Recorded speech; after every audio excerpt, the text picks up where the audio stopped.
பொன்மனச்செம்மல் doctor புரட்சி தலைவருடைய 104வது பிறந்தநாள் விழா. புரட்சி தலைவர் இங்க எனக்கு முன்னாள் மாவட்ட தலைவர் பேசினார், கேள்வி கேட்டு வெளியே வந்தாருன்னு.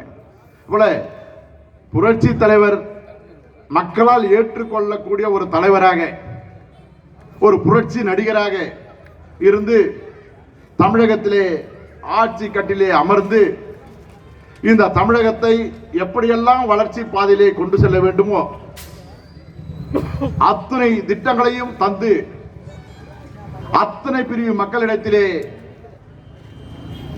சகோதரனாக வாழ்ந்து இன்று அத்தனை குடும்பங்களிலும் அந்த அந்த குல விளக்காக அங்கு இதயங்களிலே இன்று கூட வாழ்ந்து கொண்டிருக்கக்கூடிய ஒரு ஒப்பற்ற தலைவராக, சத்துணவு தந்த சரித்திர நாயனாக இன்று வாழ்ந்து கொண்டிருக்கின்ற புரட்சி தலைவருக்கு பிறந்த நாள் விழா.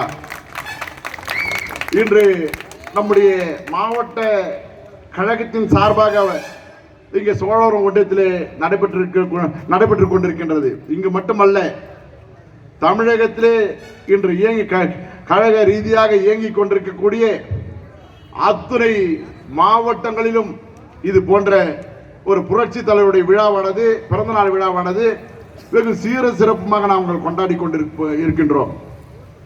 நாம் பார்ப்போமானால் இன்றைய சூழ்நிலை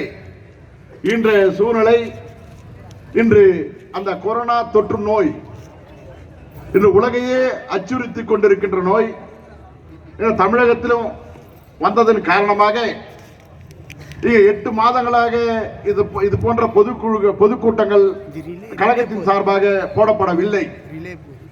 இந்த கொரோனா தொற்று நோய் இல்லாமல் இருந்திருந்தால் புரட்சி தலைவருடைய பிறந்தநாள் விழாவை ஆங்காங்கே பட்டி தொட்டி எல்லாம் அங்கே இயங்கிக் கொண்டிருக்கக்கூடிய நகராட்சி, ஒன்றியம், மாவட்டம், பேரூராட்சி இப்படி அத்துணை பகுதிகளிலும் இந்த விழா பொதுக்கூட்டம் நடைபெற்றிருக்கும்.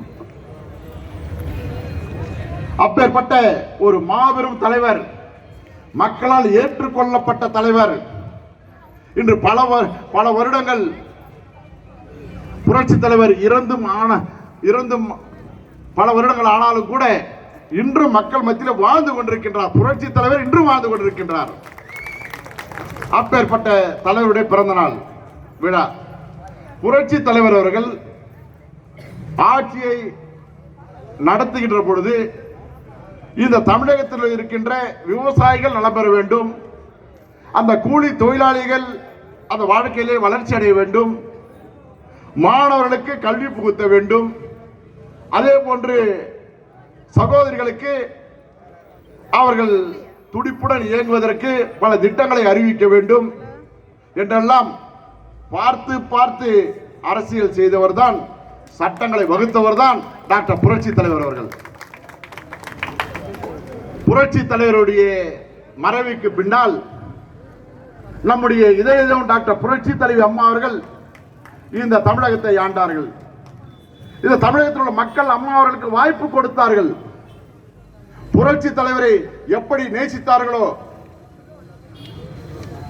அதே போன்று டாக்டர் புரட்சி தலைவி அம்மா அவர்களை நேசித்து இந்த தமிழ்நாட்டை புரட்சி தலைவருக்கு பின்னால் ஆளக்கூடிய தகுதி படைத்தவர் டாக்டர் புரட்சி தலைவி அம்மா அவர்கள் மட்டும்தான் என்று புரட்சி தலைவி அம்மா அவர்களுக்கு வாக்களித்து இந்த தமிழகத்தினுடைய முதல்வராக அரியணையிலே அமர வைத்தார்கள். டாக்டர் புரட்சி தலைவி அம்மா அவர்கள் எப்படியெல்லாம் புரட்சி தலைவர் அவர்கள் மக்களை நேசித்தார்களோ, எப்படி மக்கள் மீது பாசமாக பற்று வைத்து வாழ்ந்தார்களோ அதே முறையில் இங்கே தமிழக மக்களிடத்திலே வாழ்ந்தவர் டாக்டர் புரட்சி தலைவி அம்மா அவர்கள். புரட்சி தலைவி அம்மா அவர்கள் முதல்வராக இருக்கின்ற போது கூட எண்ணற்ற திட்டங்கள் தமிழக மக்களுக்கு அவர்கள் வளர்ச்சி பாதையிலே கொண்டு செல்ல வேண்டும் என்பதற்காக, இந்தியாவிலேயே முதன்மை மாநிலம் தமிழகம் வர வேண்டும் என்பதற்காக அந்த தமிழக முதல்வர் என்ற பதவியை வைத்து பல திட்டங்களை கொண்டு வந்தார்கள். தமிழகத்திலே பல திட்டங்களை கொண்டு வந்தார்கள். அதன் மூலமாக விவசாயிகள் பயனடைந்தார்கள், தொழிலாளர்கள் பயனடைந்தார்கள், மாணவர்கள் பயனடைந்தார்கள், இங்கே அமர்ந்து கொண்டிருக்கின்ற சகோதரிகள் போல அத்துணை சகோதரிகளுக்கும் வளர்ச்சி பாதையிலே கொண்டு செல்ல வேண்டும் என்பதற்காக பல திட்டங்கள், மகளிர் பல திட்டங்கள் கொண்டு சென்றார்கள். எத்தனையோ திட்டம், அம்மாவுடைய திட்டங்கள் நம்ம பேசணும்னா இன்று ஒரு நாள் மேடை போதாது. இன்று ஒரு நாள் மேடை போதாது. மாண்புமிகு அம்மாவுடைய திட்டங்களை பேச வேண்டும் என்றால் ஒவ்வொரு 5 ஆண்டுகளிலும் எண்ணற்ற பல திட்டங்கள். மாண்புமிகு அம்மா அவர்கள் மக்களை நேசிக்கின்ற விதத்தை பார்ப்போம்னால் அது தனி ஒரு முறை. பாசத்தோடு மக்களோடு மக்களாக, அந்த சகோதர சகோதரிகளாக அம்மா அவர்கள் பழகினார்கள். ஒன்றை உங்களுக்கு சொல்லிக்கொள்ள கடமைப்பட்டிருக்கின்றேன். இங்கே அத்துறை சகோதரர்களும் அனைத்து இந்திய அண்ணா திராவிட முன்னேற்ற கழகத்தை சார்ந்தவர்கள், இந்த பகுதியை சார்ந்தவர்கள் அமர்ந்து கொண்டிருக்கின்றீர்கள். ஒரு பொதுக்குழுவிலே மாண்புமிகு அம்மா அவர்கள் பேசுகின்ற பொழுது அங்கே அந்த பொதுக்குழுவில் வருகின்ற நம்முடைய அத்தனை பேரை பார்த்து அம்மா அவர்கள் பேசுகின்றார்கள். எனக்கு உறவினர்கள் என்று யாரும் இல்லை, உறவினர்கள் என்று யாருமே இல்லை. எனக்கு ஒரு தலைவலி என்றாலும் கூட எனக்கு அந்த மாத்திரை தருவது கூட ஆள் கிடையாது. அந்த அளவுக்கு நான் தனிமையில் இருக்கின்றேன், தனிமையாக வாழ்ந்து கொண்டிருக்கின்றேன். என் வாழ்க்கை தனிமைப்பட்ட ஒரு வாழ்க்கையாக அமைந்து விட்டது. அப்படி சொன்னாங்க. நம்ம எல்லாம் தெய்வமா பார்க்கிறோம், அம்மாவை தெய்வமா பார்க்கிறோம். அம்மா தான் நம்மளுக்கு வந்து தெய்வம். அவங்க தான் நம்ம இத்தனை பேர் ஆளாக்கிறாங்க. இப்போ மேடையில நாங்க போட்டி போட்டு உட்காந்துக்கிறோம், எல்லாரும் பதவியில் உட்காந்துக்கிறோம். யாரால உட்காந்துக்கிறோம்? நாங்கன்னா படிச்சுட்டு வந்தோமா? பட்டம் வாங்கிக்கிறேன் நான் மாவட்டத்தில் வருவேன்னு சொல்லிட்டு பரிச்சை எடுத்து வந்தேனா, இல்லை மந்திரின்னு பரிச்சை எடுத்து வந்தேனா? இது எல்லாமே அப்படிதான். எல்லாமே ஒவ்வொருத்தரும் ஒரு ஒரு ஒரு அதாவது ஒரு உள்ளாட்சியிலே ஒரு வார்டு மெம்பர், ஒரு யூனியன்ல தலைவர், ஒரு சட்டமன்ற உறுப்பினர், அமைச்சர், சொசைட்டில ஒரு பதவி, இப்படி எல்லா பதவியும் கொடுத்து அழகு பார்த்தவ தான் டாக்டர் புரட்சி தலைவர் அம்மா அவர்கள். எல்லா பதவியும் கொடுத்தாங்க. அப்படி அழகு பார்த்தவ புரட்சி தலைவர் அம்மா அவர்கள்.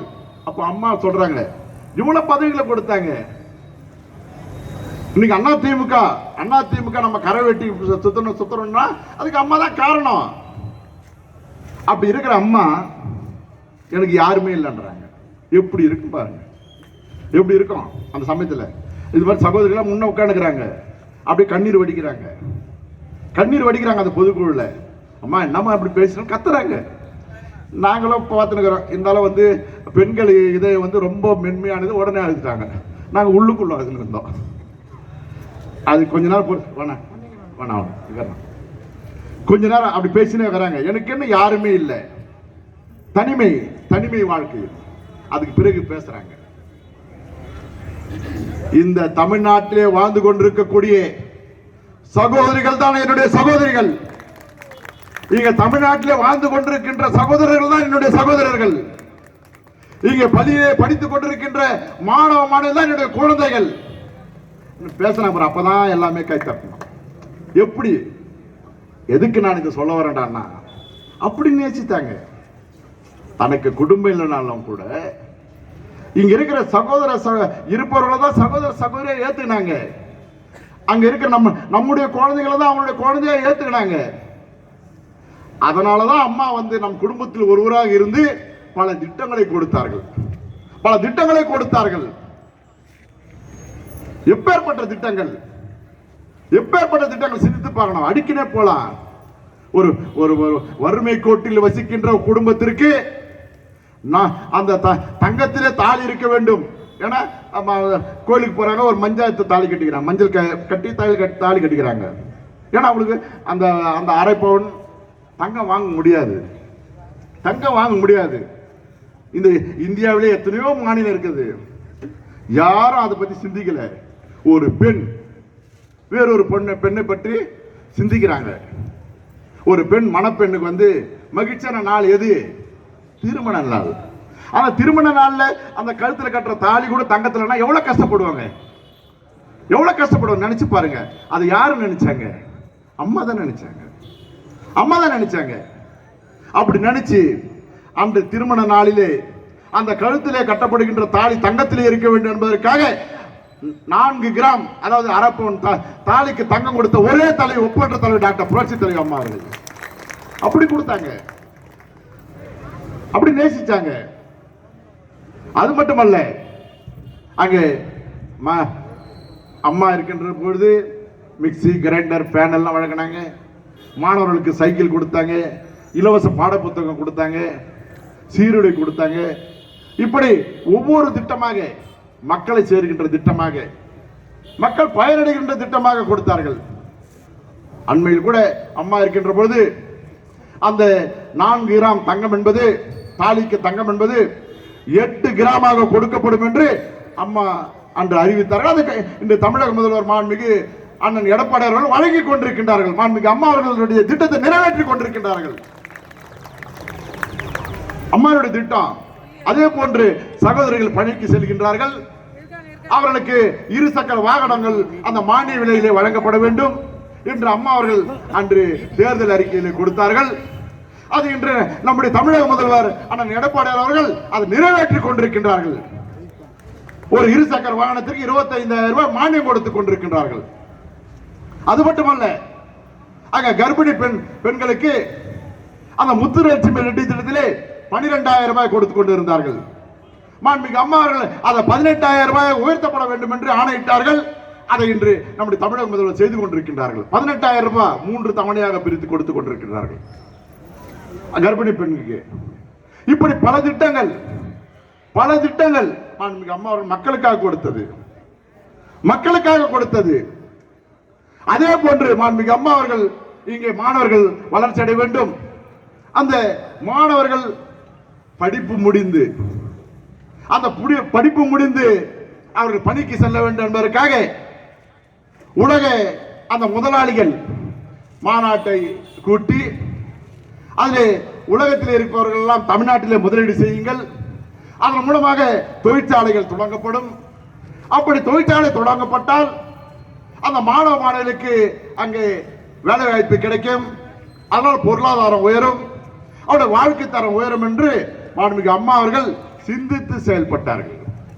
மாண்புமிகு அம்மா அவர்கள் இருக்கின்ற பொழுது இன்று அதே போன்று நம்முடைய மாண்புமிகு தமிழ்நாடு முதலமைச்சர் அவர்கள் இன்று மாணவர்கள் பல திட்டத்தை கொடுத்துக் கொண்டிருக்கின்றார்கள். இன்று கொரோனா தொற்று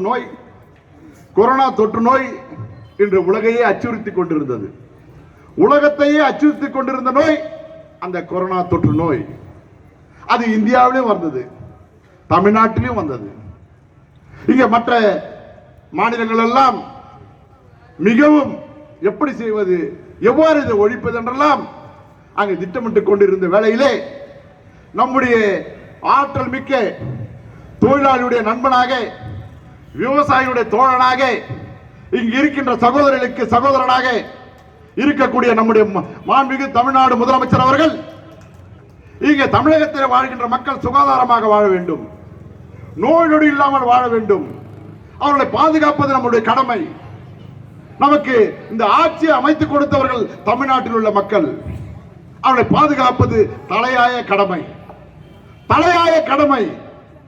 பாதுகாத்தே ஆக வேண்டும் என்று அந்த தமிழக முதல்வர் யோசித்து ஆங்காங்கே ஊராட்சிகள் என்றால் அங்கே இருக்கின்ற அந்த மகளிர் குழுக்கள் மற்ற பணியாளர்களை உடனடியாக அந்த பணியிலே அமர்த்தி வீடு வீடாக சென்று அவர்களுக்கு பரிசோதனை செய்யுங்கள், அவர்களுக்கு தலைவலி இருக்கின்றதா, அந்த காய்ச்சல் இருக்கின்றதா, சளி இருக்கிறதா கேட்டு தெரிந்து கொள்ளுங்கள்.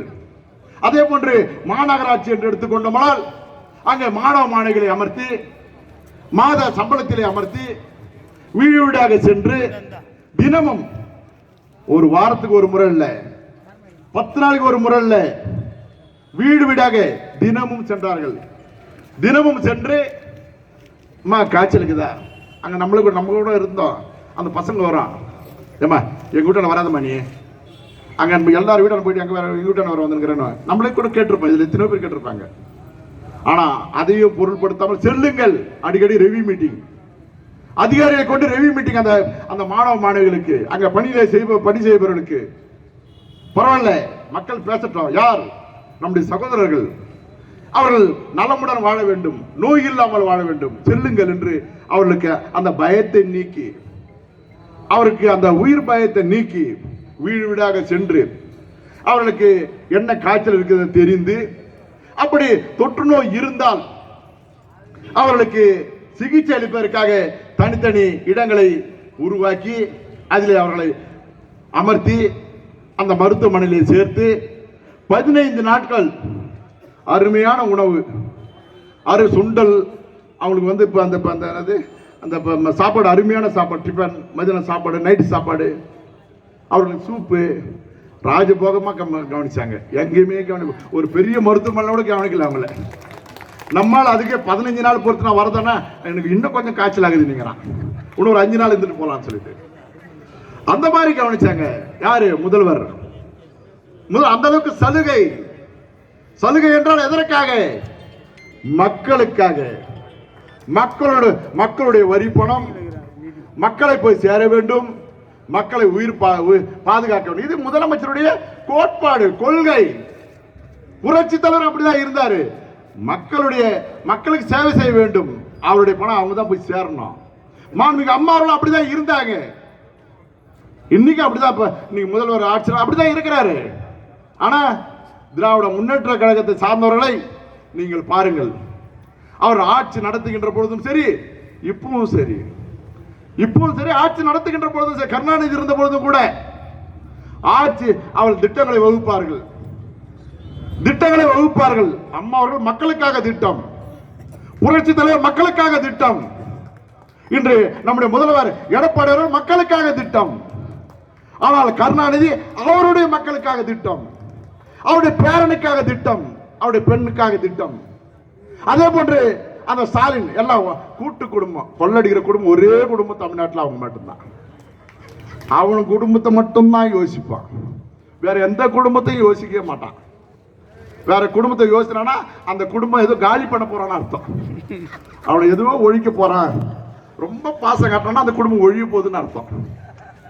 அந்த மாதிரி திமுக மைண்ட் அது மாதிரி. அவனுக்கு செய்யாத ஊழல, அவனுக்கு அடிக்காத கொள்ளையா சொல்லுங்க பார்க்கலாம். மக்களுக்கு தெரியாது, எல்லாம் தெரியும். அவனுக்கு செய்யற செயல் அத்தனை, ஆட்சி காலத்தில் என்ன செய்ய அத்தனை தெரியும். நீங்க 2Gல வந்து 1,76,000 கோடி கொள்ளடிச்சாங்க. 1,76,000 கோடி 2Gல பாருங்க.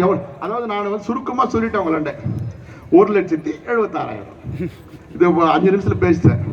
ஆனா அந்த 1,76,000 கோடியை அந்த 100 ரூபாய் கட்டா எடுத்துட்டு வந்தீங்கன்னா நம்ம இங்கிருந்து அந்த பிரிட்ஜ் வரலாம் எடுக்கலாம், அப்படியே அடிக்கணும் போலாம். இந்த செங்கல் எடுக்கல அந்த மாதிரி அடிக்கணும் போலாம், அதுக்கு இடம் பத்தாது.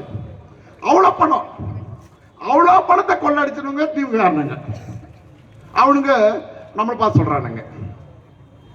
சொல்றானுங்க, சொல்ல தகுமா? அவனுக்கு தகுமா? நினைச்சு பாருங்க. அந்த மாதிரி திட்டமிட்டு கொள்ளடிக்கிற கும்பல் கருணாநிதி கூட்டம், திராவிட முன்னேற்ற கழகத்து கூட்டம். அப்பேற்பட்டவனுங்க. நீ கொரோனா தொற்று நோயை பத்தி பேசியிருந்தேன், நான் மக்களை கவனிச்சாருன்னு பேசினேன். இது அதே கொரோனா தொற்று நோய் எதுக்காகனா மனித நேயத்தை பத்தி பேசுறோம், மனிதர் மேலே எப்படி முதல்வர்கள் பாசம் வைத்திருந்தார்ன்றதை பத்தி பேசுறோம். அந்த தொற்று நோய் இருக்கின்ற பொழுது நம்முடைய முதல்வர் அவர்கள் இங்க தமிழ்நாட்டிலே ஆட்சி நடத்தி கொண்டிருக்கின்ற அண்ணன் எடப்பாடி பழனிசாமி அண்ணன் அவர்கள் அங்கே ஒவ்வொரு மாவட்டமா போறாரு, அங்க ஆய்வு நடத்துறாரு, பப்ளிக்க பாக்குறாரு, அந்த மாஸ்க் போட்டு பப்ளிக் மத்தியில போய் நிக்கிறாரு. அப்படி கார்ல போயிட்டே இருக்கிறாரு. அங்க ஒருத்தர் கார்ல பார்த்தா அண்ணா வணக்கம் அண்ணா ஒரு போட்டோ அண்ணா, அவர் தள்ளி போயிடாரு, காதல விழுது, நிறுத்துறாரு வண்டியை, அங்க இறங்கி நடந்து வர்றாரு, அவங்களோட ஒரு போட்டோ எடுத்துக்கிறாரு. அங்க மாடமலையில அங்க நின்று போட்டோ எடுத்துக்கிறாரு. அவருக்கு உயிர் பழம் கிடையாதா? அவர் மனுஷன் இல்லையா? அவர் தொற்று நோய் வராதா? சொல்லுங்க பார்க்கலாம். ஆனா மக்களை விட எனக்கு வேறு எதுவும் பெரிதே அல்ல, மக்கள் தான் பெரிது என்று நினைச்சாங்க. அதனால மக்களாக அங்க சுற்றுப்பயணம் வந்தாங்க. ஒரு நாள் தங்கல, இந்த கொரோனா தொற்று நோய் எப்போ ஒரு நாள் வீட்டில் தங்கல, சுற்றுப்பயணத்தில் இருந்தாங்க. நீங்க தொலைக்காட்சி பார்த்திருப்பீங்க, கேள்விப்பட்டிருப்பீங்க. ஆனா இங்க சகோதரி சொன்னாங்க, நாங்க இப்ப படத்துல இருக்க சொல்லதான் மேக்கப் போட்டுப்போம், என்னென்ன இப்ப அந்த கவர்ச்சிக்காக நாங்க என்னென்ன பண்ணோமோ அப்பதான் போட்டுப்போம், மற்றபடி பேச நாங்க எப்படி இருக்கிறோம் பாருங்கன்னு சொல்லிட்டாங்க. அழகான பேச்சு, அழகான பேச்சு. இவங்க மக்களோட மக்களா இருக்கிறாங்க. அது தொழில். ஆனா இன்னைக்கு ஸ்டாலின் பார்த்தா தொழில் தான் நடத்தினுக்கிறாங்க. அவங்க சொன்ன மாதிரி விக்கி போட்டுனுக்கிறாங்க. தொழில் தான் நாங்க நடத்தினுக்கிறேன். பப்ளிக் மத்தியில் தொழில் நடத்தலாமாங்க? தொழில் நடத்தலாமா? இங்க முதல்வர் ஆட்சி நடத்துறாரு, அவர் மக்கள் மத்தியில போறாரு. இன்னைக்கு துணை முதலமைச்சர் மக்கள் மத்தியில போறாரு. இங்க இருக்கின்ற கார்மேகம் போறாரு, இங்க குப்பண்ணம் போறாரு, மற்ற அத்தனை நிர்வாகிகளும் போறாங்க. அந்த நலத்திட்ட உதவியில தராங்க, அரிசி கொடுக்குறாங்க, காய்கறி தராங்க, எல்லாம் அதாவது பேர் சொல்ல அத்தனை நிர்வாகி தராங்க. ஒருத்தருக்கு ஒருத்தர் அண்ணா திமுக ஒருத்தருக்கு ஒருத்தர் சலிச்சவனே கிடையாது. மக்களை நேசிக்கின்ற ஒரே குடும்பம் அண்ணா திமுக குடும்பம். அண்ணா திமுக இங்க இருக்க சகோதரிக்கிறனா பக்கத்து வீட்டுல எதுவுமே எதனா கொடுத்துட்டு வருவாங்க. ஆனா திராவிட முன்னேற்ற கழகத்தால பக்கத்து வீட்டுல எடுத்துட்டு வந்துருவாங்க. அவங்களுடைய மென்டாலிட்டி அது மாதிரி, நம்மளுடைய மென்டாலிட்டி அது மாதிரி. ஏன்னா நம்ம புரட்சி தலைவர் இருந்து வந்தவங்க, புரட்சி தலைவர் இருந்து வந்தவங்க. நாம யாரெல்லாம் பயந்தோமா? அந்த தொற்று நோய்க்கு பயந்தோமா? இல்லையே. மக்களோட மக்களா தானே இருந்தோம். அங்க ரோட்ல வச்சோம், வாங்க ஆட்டோ ஓட்டுனரா பப்ளிக்கா வாங்க அந்த அரிசி வாங்க, காய்கறி வாங்க கொடுத்தோமா இல்லையா? முடிஞ்சதை செய்தோம். ஆனா அந்த ஸ்டாலின் பண்ணாம பாருங்க, ஒரு ரூம் ஒன்று எடுத்து ரெடி பண்ணினாங்க. ஒரு ரூம் ஒன்று பண்ணினாங்க. அதுல ஒரு பெருசா இந்த டிவி, அந்த லேப்டாப், அதுல தனியா தான் உட்காந்துக்கிறான். அந்த ஒரு சேர் போட்டு டிவியில பாக்குறான். அந்த மாவட்ட சார்ட்ட என்ன கொடுத்தீங்களா கேக்குறாங்க. அதுக்கு மாஸ்க்குங்க. டிவியில கூட என்ன கொரோனா பரவாங்க? டிவியில கொரோனா பரவுமா? சொல்லுங்க. இருக்கிறது தனி ரூம், இருக்கிறது தனி ரூம். அவங்க வீட்டுல ஸ்டாலின் வீட்டுல உட்காந்துக்கிறாங்க. அங்க ஒரு ரூம் ரெடி பண்ணினா கம்ப்யூட்டர் ரூம். அதுல அந்த வீடியோ கான்ஃபரன்ஸ்ல பேசுறாங்க. அங்க எப்படி கொரோனா வரும்? அதுல மாஸ்க் போட்டு பேசுறாங்க. எப்படிப்பட்ட உயிர் பயங்க பாருங்க, எப்படியாப்பட்ட உயிர் பயம். ஒரே நாள் மக்களை சந்தித்தது உண்டா? ஒரு நாள் மக்களை சந்தித்தது உண்டா? மக்களோடு வந்தது உண்டா? நீங்கள் சிந்தித்து பார்க்க வேண்டும். அப்பேற்பட்ட அதாவது தன்னைத்தானே போட வேண்டும், தனக்குத்தானே வளர வேண்டும், தான் குடும்பம் தான் இருக்க வேண்டும் நினைக்கின்ற ஒரே இயக்கம் திராவிட முன்னேற்ற கழகம் தான். அது மக்களுக்கு தெரியும், அது மக்களுக்கு தெரியும். இன்னைக்கு கூட பாத்தீங்கன்னா நம்முடைய இந்த தொகுதியுடைய சட்டமன்ற உறுப்பினர் இருக்கிறாரு, சட்டமன்ற உறுப்பினர் இருக்கிறாரு, திராவிட முன்னேற்ற கழகத்தை சட்டமன்ற இருக்கிறாரு. ஆனா தொகுதி உள்ள வர்றது கிடையாது. எப்படி ஸ்டாலின் வீட்டில் இருக்கிறாரு அதே மாதிரி அவர் இருக்கிறாரு. இருப்பாங்க, வீட்டில் இருப்பாங்க. நான் கூட இந்த தொகுதியில் சட்டமன்ற உறுப்பினராக இருந்தேன். மந்திரி அம்மா கொடுத்தாங்க. நம்ம அந்த சூழலுக்கு இருந்தது. அப்பப்போ சுத்தி கிடக்கு இந்த காரணோட ரோட்ல, அப்பப்போ சுத்தி கிடக்கு. எங்கெல்லாம் இந்த பேருந்து நிலையம், இந்த பஸ் ஸ்டாண்டை உருவாக்கி கொடுத்தோம். வெங்கடேசன் தலைவராக இருந்தாரு, கார்மேக தலைவராக இருந்தாங்க, பண்ணி கொடுத்தோம். இங்க தண்ணி நிற்கும், இங்க தண்ணி நிற்கும். அதை தண்ணி அந்த ஆத்துக்கு வர்ற மாதிரி பண்ணி கொடுத்தோம். இங்க இந்த தொகுதியில் உள்ள இருக்கிற அத்தனை அந்த கிராம நத்தத்துக்கெல்லாம் பட்டா வாங்கி கொடுத்தோம். அங்க சாலைகளை அமைத்து கொடுத்தோம். மாண்புமிகு அம்மா அவர்கள் அங்க முகாம் நடத்தினாங்க, அம்மா மருத்துவ முகாம்.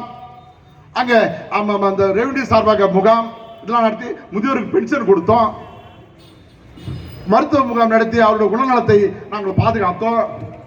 இப்படில அந்த டைம் நான் சட்டமன்ற உறுப்பினராக இருக்கின்ற போது அத்தனை பணி செய்தோம், அத்தனை பணி செய்தோம். இன்னைக்கு கூட நான் சட்டமன்ற உறுப்பினர் இல்லை. அந்த பகுதியில் ஊராட்சியில் போறோம், மாநகராட்சியில் போறோம், நம்மளை வரவேற்கிறாங்க. வாங்க, உங்களால் தாங்க எங்க ஊர் முன்னேறிச்சிங்க, உங்களுக்கு நீங்க தாங்க ரோடு போட்டு கொடுத்தீங்க, நீங்க தாங்க லைட்டு போட்டு கொடுத்தீங்க, நீங்க தாங்க பட்டா வாங்கி கொடுத்தீங்க. நாங்க இன்னொரு அதிசயம் கேளுங்க. இங்க அங்க போனோடனே வாங்க எம்எல்ஏன்றாங்க. என்ன அதே நினைப்புல இருக்கிறாங்க. ஏன்னா மக்களோட மக்களாகிறவர்ல அவன் திமுக எம்எல்ஏ பார்க்கலையே. எங்க பாக்குறது, எங்க பாக்குறது? வீடு போனாலும் பார்க்க முடியாது. ஏன்னா அவன் கட்சிக்காரனா அவனுக்கு விளம்பரம் பத்திக்கிறதுக்கு போஸ்ட் போட்டா அதை பார்க்கலாம். அப்பேற்பட்ட அதாவது தன்னை முன்னிலைப்படுத்தி மக்களோட மக்களாக வாழ்றது அதிமுக. அதிமுக அப்படிதான் வாழ்வாங்க, திமுக அப்படிதான் இருந்தாங்க. ஒரு கான்ஃபரன்ஸ், வீடியோ கான்ஃபரன்ஸ் போட்டு அதுல முகக்கவசம் போட்டு அந்த பார்த்தவர் தான் ஸ்டாலின். இன்னைக்கு பாத்தீங்கன்னா பாருங்க, நம்மளுடைய முதல்வரை பாருங்க, அங்க போறாரு அழகா அந்த வயல்வெளியில போறாரு, அந்த காணியில போறாரு, அருவா எடுத்துக்கிறாரு, டக் டக் டக்குன்னு இருக்கிற எல்லாம் போஸ்ட் போட்டுச்சுறாங்க. பார்ட்டிலாம் போட சொல்லலாம், அந்த போஸ்ட் தான் போடுவா போல, அழகா அரப்ப இருக்கிறாரு. இவங்க போனாங்க, ஸ்டாலின் போறாங்க முன்னாடி, அந்த நெல்லு அறுத்து வச்சிருப்பாங்க அங்க ஷூ போட்டுன்னு போவாரு. அங்க இவர் நடக்கிறதுக்கு ஒரு காங்கிரீட் ஒரு 10 அடிக்கு, ஏன்னா தண்ணி படக்கூடாது இல்ல, காலில் சேறு படக்கூடாது இல்ல, சேறு படாம தண்ணி படாம தூசு படாம வாழற குடும்பம் தான் திமுக குடும்பம், கருணாநிதி குடும்பம். என்ன நம்ம உழைக்க குடும்பம், நம்ம உடம்புலாம் சேரதான் இருக்கும், நம்ம உடம்புலாம் தூசாதான் இருக்கும். அது மாதிரி இப்ப நீங்க இப்படி எடப்பாடி பாருங்க, அழகா போறாரு, அழகா மாட்டு வண்டி ஓட்டு போறாரு, மாட்டு வண்டி ஓட்ட அழகா, ஏன்னா அவர் மாட்டு வண்டி ஓட்ட தெரியும், மாட்டு வண்டி ஓட்ட தெரியும். அவர் ஸ்டாலின் போனா எல்லா சக்கரமும் நல்லா ஃபிட் பண்ணிடுவாங்க, ஓடவே கூடாது, மாடு நகர கூடாது, தலையை மட்டும் ஆட்டணும். அந்த சினிமாவெல்லாம் போட்டிருப்பாங்க, சினிமாவில் அந்த செட்டப் போடுவாங்க, அந்த மாடு மாதிரி தான் இருக்கும், அது சுவிட்ச் போட்டு தலை மட்டும் ஆடும்.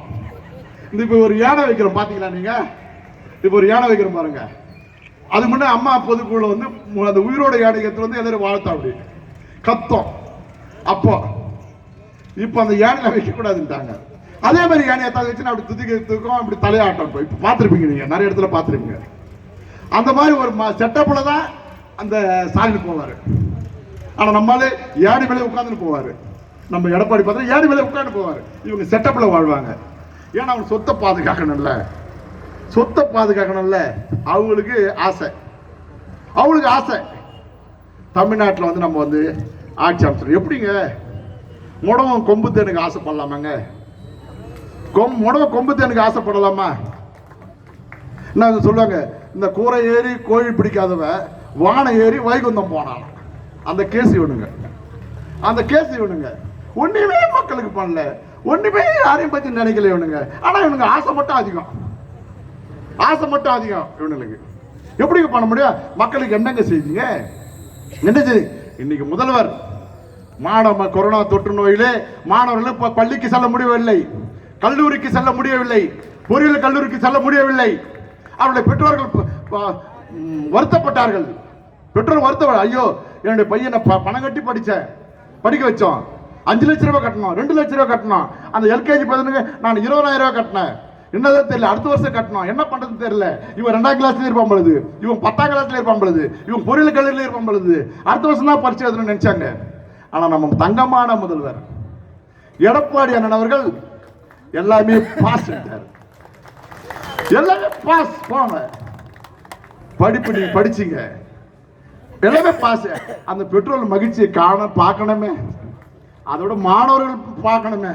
எப்பா நாடு பெயராடுன்னு பார்த்துருந்தேன் நான், நம்ம முதல்வர் வந்து பாஸ் ஆக்கி விட்டாரு. நான் அதோட இன்னொரு வீட்டில் இப்போ பேசுறாங்க, ஆமா ஆமா அவர் ஏதோ முதலமைச்சர் பாஸ் பண்ண வச்சுட்டாரு, எங்க இந்த வருஷம் பாஸ் ஆகிருக்க போறேன் சொல்ற குடும்பம் எத்தனை இருக்குதுங்க, எத்தனை இருக்குதுங்க. அது மாதிரி அழகா எல்லாம் பாஸ். சும்மா நம்ம மாணவர்லாம் வீரநாட போட்டு வரானுங்க, நான் பாஸ் ஆயிட்டேன், +2 நான் பாஸ், 10th நான் பாஸ், அந்த பொறியியல் கல்லூரி பாஸ், யாரும் வந்து தேர்விலே அங்க அட்டன் பண்ணாலும் அத்தனை பேரும் பாஸ். எப்படி பாருங்க, எப்படி சூப்பர் சூப்பர் முதல்வர் நம்ம முதல்வர் பாருங்க. நீங்க இன்னைக்கு பாத்தீங்கன்னா, அதாவது எனக்கு பிறகு அவங்க பேசணும், நான் வந்து முன்ன நாளைக்கு பேசுறேன், இன்னும் நாளைக்கு பேசுறேன். அருமையான சூப்பர் முதல்வர், சூப்பர் முதல்வர்.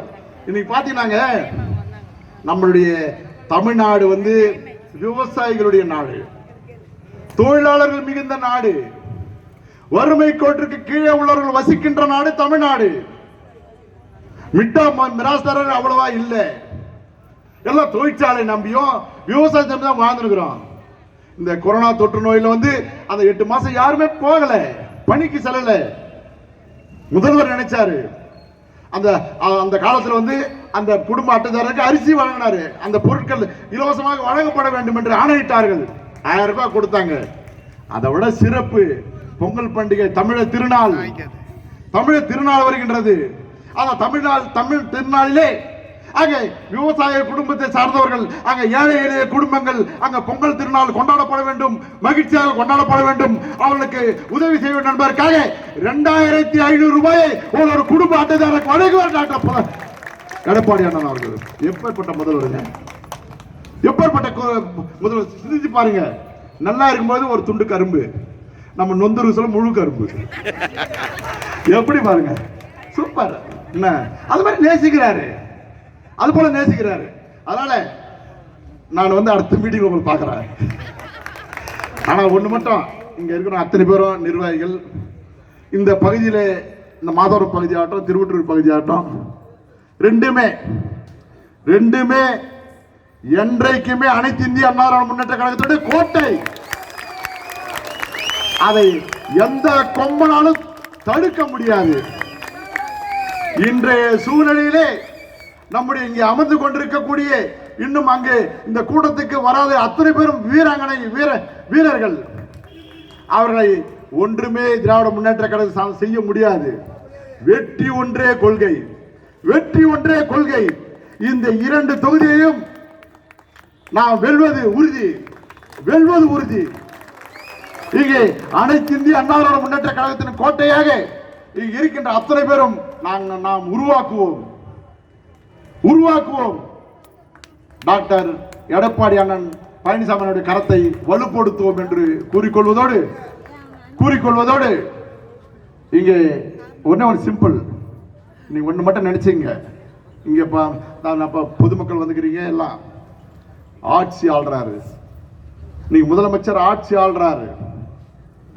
ஏதாவது ஒரு சின்ன கரப்ஷன் இருக்குதுங்களாங்க?